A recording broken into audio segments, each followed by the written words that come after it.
নমস্কার, আমি ভিডিও নিয়ে চলে এসেছি। তো এখন সবাই দেখবেন মুখের হাসিগুলো কেমন যেমন মিলিয়ে গেছে।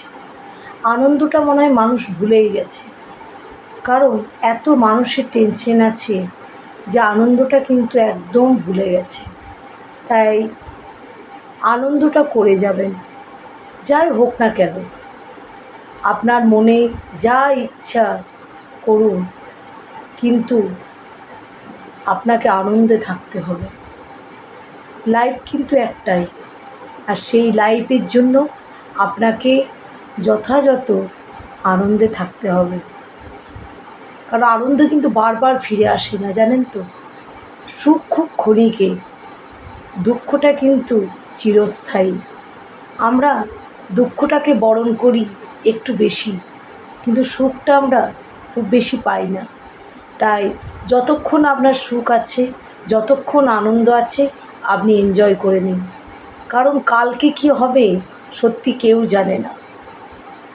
আমাদের কালকে জীবনে কি ঘটতে পারে বা আদৌ কালকে আসবে কি না, সেটা সত্যিই একমাত্র বিধাতাই জানে। তাই আমি বলবো, আনন্দটা কোনো মতেই একদমই আপনারা কোনোভাবেই যেন আনন্দটা আপনাদের কাছ থেকে মিস না হয়ে যায়। আনন্দটা উপভোগ করুন।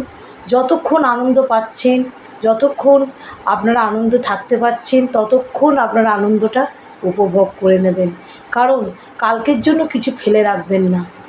অনেকেই হয়তো ভাবেন যে না, আজকে থাক, আজকে আর বাড়িতে বেড়াতে যাব না, বাইরে যাব না, আজকে এটা করব না, কালকে করব। একদমই না। আজকের যেটা সেটা আজকেই আপনারা এনজয় করে নিন। কাল বলে কিছু ফেলে রাখবেন না। কাল যে কী ঘটতে পারে সত্যিই তো আমরা কি করে বলবো বলুন। তাই আনন্দটা আমাদের খুব প্রয়োজন। আনন্দ তো মানুষ ভুলেই গেছে বলুন, মুখের হাসি তো মানুষ ভুলেই গেছে। তাই যদি আনন্দের কোনো স্কোপ আসে, নিশ্চয়ই আপনারা এনজয় করে নেবেন। কালকের জন্য ফেলে রাখবেন না। আজকে এইটুকুই। সকলেই ভালো থাকবেন, সুস্থ থাকবেন। টাটা।